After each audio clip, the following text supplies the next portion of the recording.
আমি পদ্মজা পর্ব ১। ফাহিমা ক্লান্ত হয়ে ধপ করে ফ্লোরে বসে পড়ল। হাত থেকে লাঠি পড়ে গিয়ে মৃদু আওয়াজ তুলে।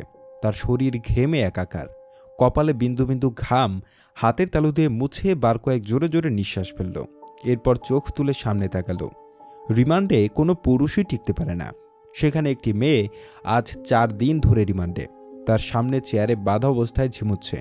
৪ দিনে একবারও মুখ দিয়ে টু শব্দটি করল না। শারীরিক মানসিক কত নির্যাতন করা হয়েছে, তবুও ব্যথায় আর্তনাদ অবধি করেনি। মনে হচ্ছে একটা পাথরকে পেটানো হচ্ছে, যে পাথরের রক্ত ঝরে কিন্তু জবান খুলে না। তখন সেখানে আগমন ঘটে ইন্সপেক্টর তুষারের।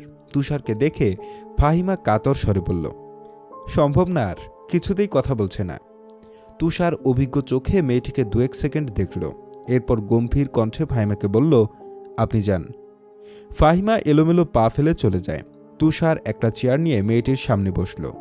বেশ কিছুক্ষণ চুপ থেকে বলল, আপনার সাথে আজ আমার প্রথম দেখা।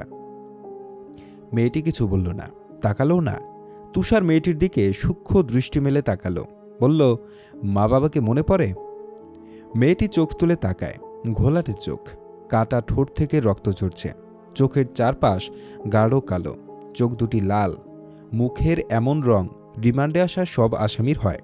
তুষার মুখের প্রকাশভঙ্গি আগের অবস্থানে রেখেই আবারও প্রশ্ন করল, মা বাবাকে মনে পড়ে? মেয়েটি মাথা নাড়ায়, মনে পড়ে তার। তুষার একটু ঝুঁকে মেয়েটি অসহায় দৃষ্টি মেলে তাকায়। তুষার মেয়েটির হাতের বাঁধন খুলে দিয়ে নির্বিকার ভঙ্গিতে প্রশ্ন ছুড়ল, নাম কি? যদিও তুষার মেয়েটির নাম সহ পুরো ডিটেলস জানে, তবুও জিজ্ঞাসা করল। তার মনে হচ্ছে মেয়েটি কথা বলবে। সত্যি তাই হলো। মেয়েটি ভারাক্রান্ত কণ্ঠে নিজের নাম উচ্চারণ করল, পদ্ম। আমি পদ্মজা। পদ্মজা হেলে পড়ে তুষারের উপর। তুষার দ্রুত ধরে ফেলল। উঁচু কণ্ঠে ফাহিমাকে ডাক দিল, মিস ফাহিমা, দ্রুত দিকে আসুন। ফাহিমা সহ আরও ২ জন দ্রুত পায়ে ছুটে আসে।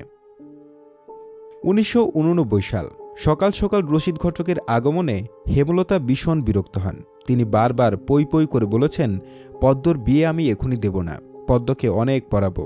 তবুও রশিদ উদ্দিন প্রতি সপ্তাহে সপ্তাহে এক এক পাত্রের খোঁজ নিয়ে আসবেন। মেয়ের বয়স আর কতই হলো, মাত্র ১৬। শামসুল আলমের মেয়ের বিয়ে হয়েছে ২৪ বছর বয়সে। পদ্মের বিয়েও তখনই হবে, পদ্মর পছন্দ মতো। হেমলতা রশিদকে দেখেও না দেখার ভান ধরলেন। রশিদ একদলা থুতু ফেললেন উঠোনে। এরপর হেমলতার উদ্দেশ্যে বললেন, বুঝছো পদ্মর মা, এইবার যে পাত্র আনছি এক্কেরে খাঁটি হীরা। হেমলতা বিরক্ততা কণ্ঠে, আমি আমার মেয়ের জন্য পাত্র চাইনি, তবুও বারবার কেন আসেন আপনি? যুবতী মাইয়া, ঘরে রাহুন ভালা না। মেয়েটা তো আমার, আমাকে বুঝতে দেন না। হেমলতার কণ্ঠে বিরক্তি ঝরে পড়ছে। রশিদ অনেক চেষ্টা করেও সুবিধা করতে পারলেন না। ব্যর্থ থমথমে মুখ নিয়ে সড়কে পা রাখেন। প্রতিদিনই কোনো না কোনো পাত্রপক্ষ এসে হাতে টাকা গুঁজে দিয়ে বলবে, মোর্শেদের বড় সেরিডারে চাই। রশিদ নিজে নিজে বিড়বিড় করে আওড়ান, গ্যারামে কি আর সেরি নাই? একটা সেরিডেই কেন সবার চোখে পড়তে হইব? চাইলে কি সব পাউন যায়? পূর্ণা স্কুল জামা পরে পদ্মজাকে ডাকল, আপা, এই আপা, স্কুলে যাবি না? আপা রে। পদ্মজা পিটপিট করে চোখ খুলে কোনো মতে বলল, না। পরপরই চোখ বুজে ঘুমে তলিয়ে গেল। পূর্ণা নিরাশ হয়ে মায়ের রুমে আসে, আম্মা, আপা স্কুলে যাইব না? হেমলতা বিছানা ছাড়া রেখে পূর্ণার দিকে কড়া চোখে তাকান। রাগে স্বরে বললেন, যাইব কি, যাবে বলবি। পূর্ণা মাথা নত করে ফেলল। হেমলতার কড়া আদেশ, মেয়েদের পড়াশোনা করাচ্ছি অশুদ্ধ ভাষায় কথা বলার জন্য নয়, শুদ্ধ ভাষায় কথা বলতে হবে। পূর্ণাকে মাথা নত করতে দেখে হেমলতা তৃপ্তি পান। তার মেয়েগুলো মান্যতা চিনে খুবই অনুগত।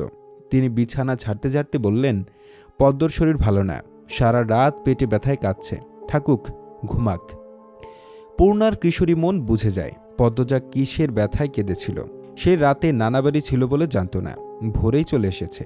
নানাবাড়ি হেঁটে যেতে ৫ মিনিট লাগে। পূর্ণাকে চুপচাপ দাঁড়িয়ে থাকতে দেখে হেমলতা বললেন, তুই যা, মাথা নিচু করে যাবি, মাথা নিচু করে আসবি।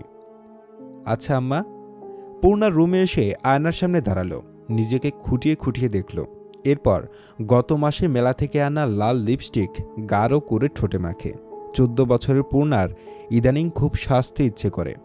হেমলতা সেজেগুজে স্কুলে যাওয়া পছন্দ করেন না বলে পূর্ণা আগে লিপস্টিক মাখেনি। টিন দেয়ালের কাঠের ঘড়ির কাঁটায় সকাল 10টা বাজল মাত্র। এখনও পদ্মজা উঠল না। হেমলতা মেয়েদের রুমে ঢুকেন। পদ্মজা 2 হাত ভাঁজ করে ঘুমাচ্ছে। জানালার পর্দা ভেদ করে আসা আলতো পেলয় রোদ্দুরের স্পর্শে পদ্মজার মসৃণ পাতলা ঠোঁট, ফর্সা ত্বক চিকচিক করছে। হেমলতা বিসমিল্লা বলে 3 বার ফু দেন মেয়ের শরীরে। গুরুজনরা বলেন মায়ের নজর লাগে বেশি, নজর কাটাতে বিসমিল্লা বলে ফু দিতে হয়। হেমলতার মায়া লাগছে পদ্মজার ঘুম ভাঙাতে, তবুও আদুরে গলায় ডাকলেন, পদ্ম, এই পদ্ম। পদ্মজার চোখ খুলে মাকে দেখে দ্রুত উঠে বসে। যেদিন ঘুম থেকে উঠতে দেরি হয় সেদিনই হেমলতা ডেকে তুলেন। পদ্মজা অপরাধী কণ্ঠে প্রশ্ন করল, বেশি দেরি হয়ে গেছে আম্মা? সমস্যা নেই, মুখ দিয়ে খেতে আয়। পদ্মজা দ্রুত কলপারে গিয়ে ব্রাশ করে নেয়, মুখ ধৌত করে। হেমলতা শিক্ষকের মেয়ে, তাই তার মধ্যে নিয়ম নীতির প্রভাব বেশি। মেয়েদের শক্তপোক্ত নিয়মে রেখে বড় করেছেন।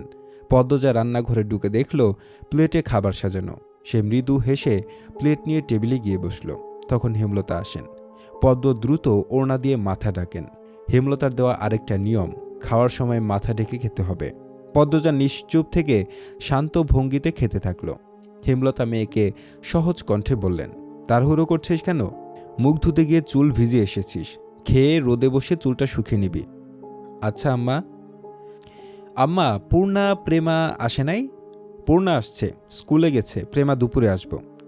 আম্মা, আব্বা কবে আসবেন? পদ্মজার প্রশ্নে হেমলতা দাঁড়িয়ে পড়লেন। শুকনো গলা জবাব দেন, জানি না, খাওয়ার সময় কথা বলতে নেই। হেমলতা চলে যেতেই পদ্মজার চোখ থেকে টুপ করে 1 ফোঁটা জল পড়ে পাতে। পদ্মজা দ্রুত হাতের উল্টো পাশ দিয়ে চোখের জল মুছে। পদ্মজার জীবনে জন্মদাতা আছে ঠিকই, কিন্তু জন্মদাতার আদর নেই। সে জানে না তার দোষটা কি, কেন নিজের বাবা বাকি বোনদের আদর করলেও কথা অবধিও বলেন না। 2 বার মাকে জিজ্ঞাসা করেছে সে, আমি কি তোমাদের সত্যিকারের মেয়ে আম্মা? সন্তান হয় না বলে কি দত্তক এনেছিলে? আব্বা কেন আমাকে এত অবহেলা করেন? ও আম্মা, বলো না। হেমলতা তখন নিশ্চুপ থাকেন। অনেকক্ষণ পর বলেন, তুই আমার গর্ভের সন্তান, আর তোর বাবারই মেয়ে। এখন যা, পড়তে বস, অনেক পড়তে হবে তোর। ব্যাস, এইটুকুই। এর বেশি কিছু বলেন না হেমলতা। পদ্মজার কেন জানি মনে হয় একদিন হেমলতা নিজ থেকে খুব গোপনে কোনো কথা বলবেন, তবে সেটা যেন সহ্য করার মতো হয়। এই দোয়াই সারাক্ষণ করে সে। এত কি ভাবছিস? তাড়াতাড়ি খেয়ে ওঠ। হেমলতার কথায় পদ্মজার ভাবনার সুতো ছিঁড়ল। দ্রুত খেয়ে ওঠে। আজ আমের আচার বানানোর কথা ছিল। সন্ধ্যা কাটতেই বিদ্যুৎ চলে গেল। কয়েক মাস হলো গ্রামে বিদ্যুৎ এসেছে। 8 গ্রাম মিলিয়ে আনন্দপুর। তাদের গ্রামের নাম আটপাড়া। প্রতিদিন নিয়ম করে সন্ধ্যারাত থেকে 3 ঘন্টা গ্রাম অন্ধকারে তুলিয়ে থাকে। আর সারাদিন তো বিদ্যুতের নাম গন্ধও থাকে না। বিদ্যুৎ দিয়ে লাভটা কি হলো? পদ্মজা, পূর্ণা, প্রেমা 3 বোন একসাথে পড়তে বসেছিল। বাড়ি অন্ধকার হতেই 9 বছরের প্রেমা খামচে ধরে পদ্মজার ওড়না। পদ্মজা মৃদু স্বরে ডাকল, আম্মা, আম্মা, আয়, টর্চ নিয়ে যা। হেমলতার আহ্বানে পদ্মজা উঠে দাঁড়ালো। প্রেমা অন্ধকার খুব ভয় পায়। পদ্মজার ওড়না ছেড়ে পূর্ণা হাত চেপে ধরে। টর্চ নিয়ে রুমে ঢোকার মুহূর্তে পদ্মজা গেট খোলার আওয়াজ পেল। উকি দিয়ে হানিফকে দেখে সে দ্রুত রুমে ঢুকে পড়ল। হানিফ পদ্মজার সৎমামা। বুবু, বাড়ি অন্ধকার কেন? বাত্তি টাত্তি জ্বালাও। হানিফের কণ্ঠ। হানিফ আসছিস? হেমলতা রুম থেকে বেরিয়ে বলেন, হাতে হারিকেন। হানিফ সবকটি দাঁত বের করে হাসল, বলল, হ আমি। আয়, ভেতরে আয়। হানিফ বারান্দা পেরিয়ে বড় ঘরে ঢুকে বলল, তোমার সেরিগুলান কইতে? আছে, রুমেই পড়ছে। এই অন্ধকারেও পড়ে? হেমলতা কিছু বললেন না। হানিফ এই বাড়িতে আসলে কেন জানি খুব অস্বস্তি হয়, অকারণেই। ওদের খাওয়ার সময় হয়েছে, তুইও খেয়ে নে। এই হানি খামু না তোমার সরাইখানার যাইতে হইব? কথাটায় রসিকতা ছিল। গ্রামে থেকেও হেমলতা খাওয়ার জন্য আলাদা রুম নির্বাচন করেছেন, সেটা হানিফের কাছে রসিকতাই বটে। হেমলতা প্রশ্নের জবাব সোজাসাপটা না দিয়ে বললেন, খেতে চাইলে খেতে আয়। পদ্মজা কিছুতেই খেতে আসলো না। কেমন জড়ো সড়ো হয়ে আছে। মনে হচ্ছে হানিফকে ভয় পাচ্ছে বা অবহেলা করছে। হানিফ 6 বছর সৌদিতে ছিল। 3 মাস হলো দেশে ফিরেছে। 3 মাসে যতবার হানিফ এই বাড়িতে পা রেখেছে ততবারই পদ্মজা অজুহাত দিয়ে দূরে দূরে থেকেছে। হেমলতার বিচক্ষণ মস্তিষ্ক মুহূর্তেই ভেবে নিল অনেক কিছু, তাই জোর করলেন না। আজই এই লুকোচুরির ফয়সালা হবে। হানিফ পদ্মজাকে দেখার জন্য অনেক ছলচাতুরি করল, কিছুতেই সুযোগ পেল না।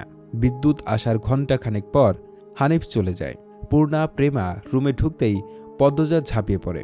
রুদ্ধ শ্বাসকণ্ঠে বলল, কতবার না করেছি লোকটার পাশে বেশিক্ষণ না থাকতে, তোরা কেন শুনিস না আমার কথা?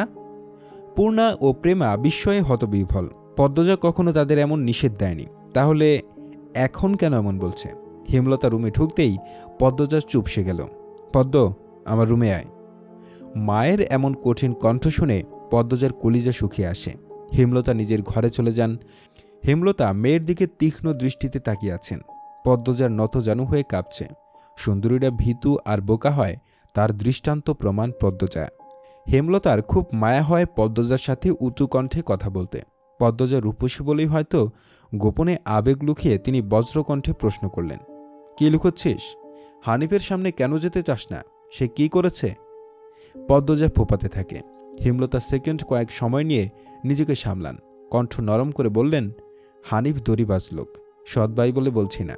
আমি জানি তার ব্যাপারে যে কোনো কথা আমার বিশ্বাস হবে। তুই বল, কি লুকাচ্ছিস?